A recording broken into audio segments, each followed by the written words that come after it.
hapon sa inyong lahat. Maaari bang tumayo ang lahat para sa ating panalangin?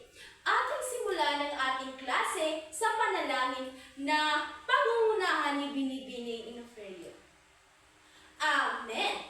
Manatiling nakatayo para sa ating maikling ehersisyo o pampasigla upang mapukaw ang inyong natutulog na diwa o di kayo ay mabubuhay sa ating bagong talakayan ngayong umaga. Ang gagawin niyo lamang ay sundan ang aking bawat galaw dito sa harap. Pagbilang ko ng tatlo ay sisimulan na natin ang ating ehersisyo. 1, 2, 3.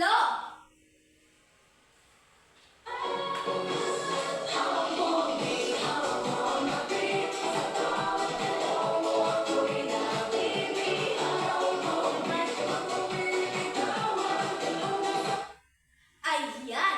Na-ehersisyo ba ang lahat? Ngayon, bago kayo umupo, ay pakiayos muna ng hanay ng inyong upuan at pakipulot na rin ng mga basura na makikita sa paligid at itapon ito sa tamang lalagyan. Tapos na ba? Maaari na kayong umupo. Magandang hapon, class! Ayan! Kumusta naman kayo, class? Ayan, alam kong nasa mabuti kayong kalagayan. Ngayon ay nais kong tingnan ninyo ang nasa kaliwa, kanan, harap at likod na may ngiti at sabihin, kumusta ka? Ayan, sa pagbilang ko ng 3, simulan. 1, 2, 3. Ayan, sa pagtingin ninyo sa kanan, kaliwa, likod at harap, sino ba ang nawawala sa hapon na ito? At kung walang lumiban sa hapon na ito, ay palakpakan natin ang iyong mga sarili dahil kayo ay gusto namang matuto sa araw na ito. Ayan, palakpakan natin ang iyong mga sarili. Ngayon, class, ay bago ako magsimula sa aking tatalakayin ngayong umaga, ay meron tayong mga alituntunin na dapat sundin upang maging maayos at matiwasay ang ating klase na dapat ninyong sundin sa aking klase. Ito ay sumisimbolo sa aking apelido, kundi ang ilong. Ang unang alituntunin, basahin sa hanay na ito. Pangalawa, pangatlo, at ang pang-4. Ayan, naintindihan lang ba ninyo kung ano ang ating mga alituntunin? At kung sa gayon ay nais kong hilingin sa inyo na sundin ninyo ang ating mga lituntunin upang maging maayos ang ating silid-aralan. Ngayon, class, sa araw na ito, sino po ba ang nakakaalala sa ating tinalakay noong nakaraang tagpo? Ayan, dagunan, ito ay tungkol sa maikling kwento. Ngayon, Palagtiyo, maaari mo bang ipaliwanag kung ikaw ay nakikinig noong nakaraang araw? Ano nga ba ang maikling kwento? Tama! Palakpakan natin sila, class, dahil nasagot nila kung ano ang ating tinalakay noon. Kaya, meron kayong gantimpala pagkatapos ng ating klase. Ngayon, class, ay meron tayong bagong tatalakayan ngayong umaga. Kundi, ito ay meron ako ipapakita na mga larawan at ang tawag ko dito ay 4 pics, 1 word. Kundi, ito ay mga larawan na nais kong hulaan ninyo kung ano ang mabubuong salita nito. Ayan, bibigyan ko lamang kayo ng 5 segundo sa pag-iisip at saka nga pala ay nais kong grupuhin kayo sa 4 na grupo. Dito ang unang grupo, pangalawa, pangatlo, at ang pang-4. Magbuo kayo ng isang salita na konektado ito sa ating tatalakayan ngayong umaga. Kundi ito ang ating topiko sa sa hapon na ito. Ngayon, class, bibigyan ko lamang kayo ng 5 segundo sa pag-iisip. Ang inyong 5 segundo ay nagsisimula na. Ayan, tapos na ang 5 segundo. Sino ba sa inyong ang nakabuo ng isang salita? Okay, Palagtiyo? Grupo ng unang grupo. Unang grupo si Palagtiyo. Ano ang inyong nabuong salita? Tama! Ang nabuong salita ay ang banghay. Ang banghay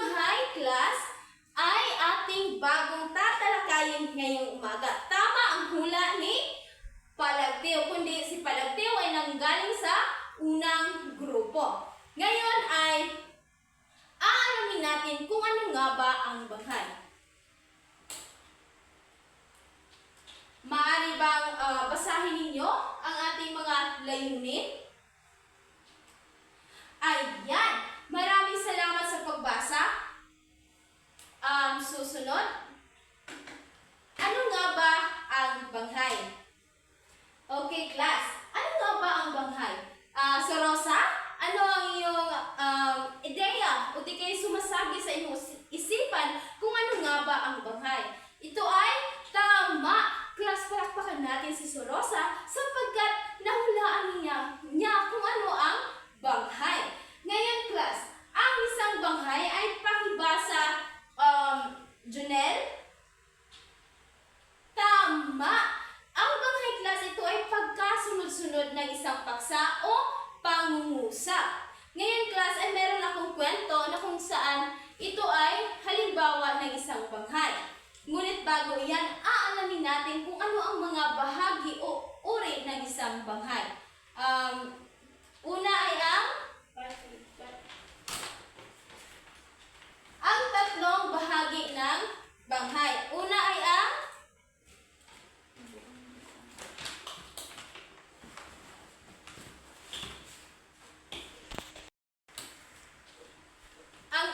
ang simula. Maaari mo bang basahin lahat ng may pearl na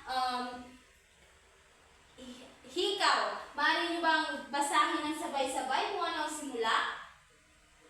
Ayan!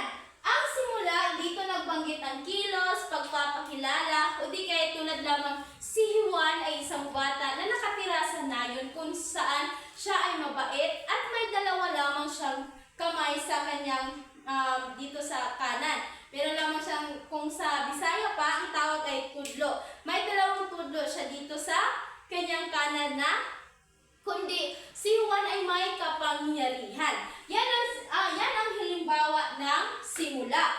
Ngayon naman ay pumunta naman tayo sa pangalawang bahagi ng banghay. Kundi ito ay ang gitna. Maaari bang basahin sa lahat ng naka-uniform? Okay. Ang gitna, ito ay naglalaman ng sunod-sunod at magkakaugnay ng mga pangyayari. Ngunit, nang malaman ng taga-nayon, ito ay halimbawa ng gitna. Kaya't ang susunod na kwento, si Juan ay, di ba sabi ko kanina, si Juan ay may kapangyarihan, siya ay nakatira sa nayon. Ngunit, isang araw nalaman ng taga-nayon na si Juan ay may kapangyarihan at ang sabi ng taga-nayon ay si Juan, ito ay masamang tao. Kaya si Juan ay pinalaya sa kanilang nayon sapagkat natakot na ang mga taga-nayon dahil baka si Juan ay masamang tao dahil sa kanyang kapangyarihan. Pangatlong bahagi ng banghay, class, ito ay ang wakas. Maaari bang basahin lahat ng may tote bag na mga bag? Maaari niyo bang basahin? Wakas ay nagkakaroon ng kalutasan ng problema. Ngayon, class, di ba sabi ko kanina si Juan ay pinalaya sa kanilang nayon. Kaya't ang problema ni Juan ay saan nga ba siya pupunta dahil wala naman siyang ibang mapupuntahan. Kaya't naglalakad si Juan patungo sa ibang nayon, kaya't nakakita siya ng isang nayon na kung saan tanggap si Juan at tinanggap ang kanyang kapangyarihan. Dahil doon si Juan ay nalaman ng bagong nayon ni Juan ay si Juan ay mabuti at hindi ito nananakit ng tao kahit may kapangyarihan siya. Ang kanyang kapangyarihan ay ginamit sa kabutihan at hindi sa kamalian. Ngayon, class, naintindihan lang ba kung ano ang banghay? Ngayon, ang banghay ay pagkasunod-sunod ng mga pangungusap o di kaya ng isang kwento. Ang mga tatlong bahagi, una ay ang simula, gitna, at wakas. Ngayon, class, ay grupuhin ko kayo o di kaya papangkatin ko kayo sa ayan. Ngayon ay alam kong naintindihan ninyo kung ano ang banghay at ang mga bahagi nito. Ngayon ay papangkatin ko kayo sa dalawang grupo upang mas mapadali dito ang unang grupo at ang pangalawang grupo at gumawa pagsasadula na kung saan konektado sa ating tinalakay ngayong umaga. Kundi ito ay may bahagi sa banghay, kundi ito ay simula, gitna, at wakas. Gumawa kayo ng isang kwento at isasadula niyo dito sa harap. Bibigyan ko lang po kayo ng 5 minuto sa paggawa at 2 minuto sa pagprepresenta dito sa harap. Upang mas mapaayos ang inyong gagawing pagsasadula, ay meron tayong mga pamantayan na dapat ninyong sundin upang mas magandang, mas may gabay kayo sa paggawa ng inyong pagsasadula. Maaari nyo bang basahin? Ayan! Naintindihan lang ba? Ang inyong 5 minuto ay nagsisimula na. Ayan! Tapos na ang 5 minuto. Unang grupo, maaari ba pumunta dito sa harap? Magaling! Ang unang grupo, palakpakan natin sila ng A-clap. Alam niyo ba kung ano ang A-clap? Ang A-clap, ito ay 3 palakpak, 3 padyak at sabihing A. 1, 2, 3, simulan. A. Pangalawang grupo, maaari bang pumunta dito sa harap? Ayan! Napakahusay din ng pangalawang grupo. Ngayon, palakpakan natin sila ng Darna clap. Alam niyo ba kung ano ang Darna clap? Ayan! Kung alam niyo, ay atin ang simulan sa pagbilang ko ng 3. 1, 2, 3. Ding! Ang bato! Darna! Ngayon, class, wala na ba kayong mga katanungan? At kung wala na, ay ako naman ang magtatanong. Ngayon, class, ay nais ko sanang magbigay sa inyo ng katanungan at kung sinong gustong sumagot ay itaas lamang ang inyong mga kamay. Ngayon, class, ang aking katanungan ay masasagot niyo lamang ito ng madali dahil alam kong nakikinig kayo kanina. Ano nga ulit ang banghay? Palomar? Ito ay tama! Palakpakan natin si Palomar. Ngayon, ang pangalawang tanong, ibigay ang 3 bahagi ng banghay. Inoperyo. Ayan, tama. Simula, gitna, at wakas. Panghuling tanong, inoperyo, maaari ko bang magbigay ng numero?